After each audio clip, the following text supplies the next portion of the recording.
video chat, so I want to see it. Okay. I want to do a video chat. So if he calls the office number, they have the ability to do that with them? Anybody does. Okay.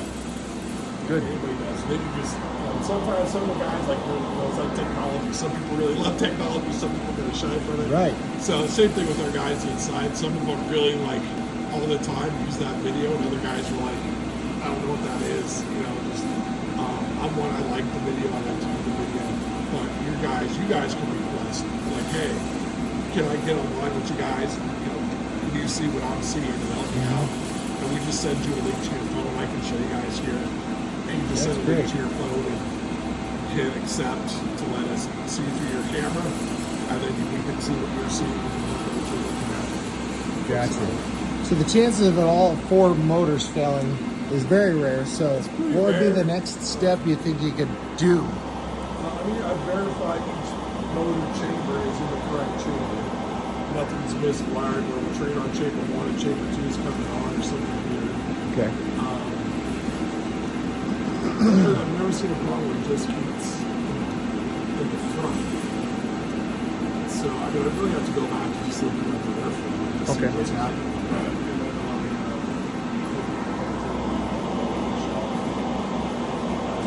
I wouldn't see that. I would see that affecting the cook times. I have seen where some VFDs we got for the manufacturer that we purchased them from, they were turning the motors backwards. So almost maybe you kind of wonder if there's something like that going on, and the motors maybe go in the wrong direction. Something's happening there. But yeah, I'd start with the motors and just that airflow, that air current, and really try to figure that out. Okay. Because is it coming to tip? Only in the front, not the back. Yeah, but I mean, the straight. Oh, yes, it is. It registers that it's all in That's what I'm temp. saying. So Yeah. it does come to temp. So the elements work. Yep. Where in the chamber are the sensors for the temp sensor? The temps are going to be like, these are the wires for the temp sensors right here. So they're going to be coming down right here. Yeah. Gotcha. You can't really get to them from the inside. They're inside the air duct. You'd have to come this way. Right. Anyways, while we're here, so we'll go back to preheat real quick.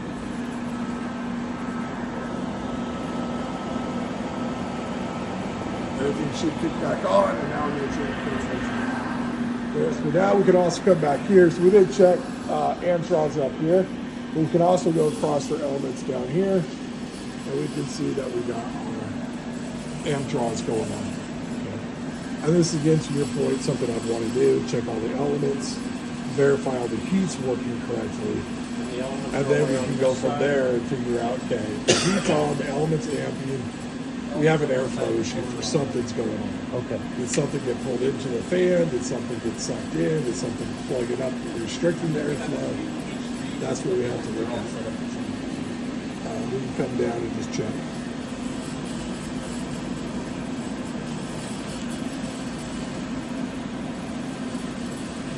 Had an issue where the elements, I've seen elements where they operate halfway, you got a bad element, mostly crap. Okay. I don't know if I've seen that on these, but I've seen the elements bad. But again, a lot of the times when it doesn't heat, it's more of a fan issue. Not the elements can't go out. But again, the fan doesn't operate properly. It doesn't register. Elements will come up. Is there X amount of time, say a chamber takes a long period of time to heat? Is it like out of normal spec? Will the oven recognize that? No. Yeah. That's what I was running into on that machine. The bottom 3 chambers would heat and the top one wouldn't. But because it didn't have a time limit on it, it would still heat up eventually because the other chambers were residual. Yeah, it's usually the complaint is like it stays in preheat, right? And that's usually because of fan or an element, but it won't tell me, hey, this did preheat within X amount of time or something. So, one of the things to take a look at as I do this is you really don't want to run these for a very long time at the top. So, right now we're not heating it up very high, it's just not a big deal, but they're cooking, they're trying to make something that's 450. All that heat is coming up into this control area. So if that top's not on here, we're losing all that cool air coming across the controls, and then that can affect components. So it's fine to open it up, you know, do your testing. You just don't want to leave it open and then watch it cook all day. You know, Right. You want to make sure you get that back out so you can get these control points.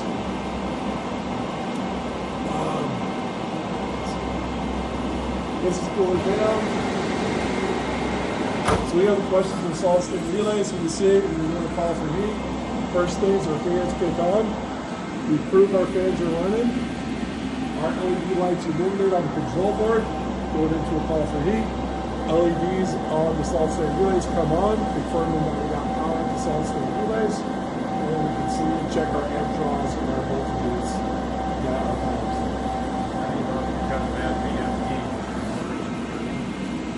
Yeah, motor's not coming on, it's basically the next thing. Motor's not coming on. And a lot of times they'll tell you to just unplug one VFD and plug the motor into another one, so I'll try that as well. And what are these called again? VFD, VFD, that's what he was talking about. Okay. Variable frequency drivers.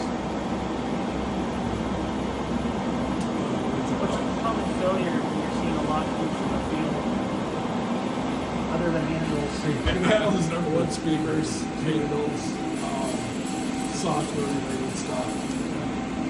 So, I mean, overall, mechanically, these things are pretty solid. The handles are, you know, with the way they're designed. So the reason they're designed this way is it's meant for like an help. Okay? You got your tray of food, you're coming in here, you're hitting it, you're slamming the door. But unfortunately, it also leads to just anything on this. And then eventually, that strips out everything, starts to loosen up the handle, and then we get broken latches and things like that. So, you know, it's meant for like you got a tray of food, you're trying to get in here easy. You know, you don't want a handle that you have to try to let go of the food with. But I can also see why, you know, you grab this, you gotta pull it, you don't get it out of it. Yeah. And then do one of those. going back to little those flip. lights, this is your light sensor. What would you call this? As you can see, so the oven is on, the door is shut, there's no lights on. Right. So to turn the lights on, I hit the door lights. So I turn the lights dim, and they brighten, Right. but the lights are either on or off based on this. Right.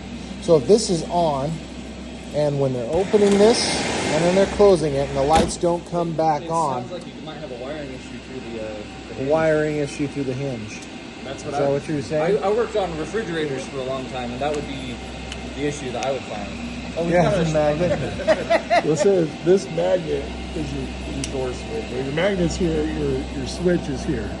So this may, you know, be out of adjustment a little bit, maybe bent. But if they have a big magnet here, that can affect the switch. right? And it can cause problems. Yeah, this is more likely to be what they have in the store. That's exactly it here. Let's see again. Yeah, that's what it is.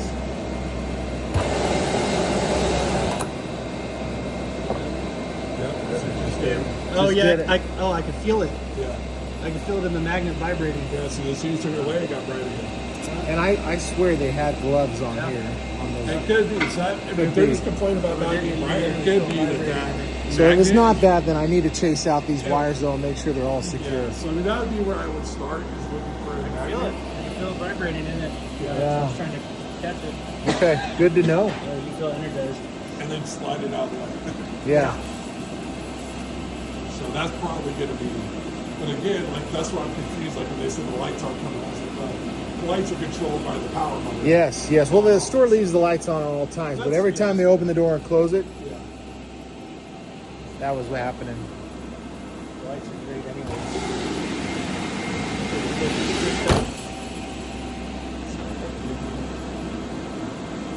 Right.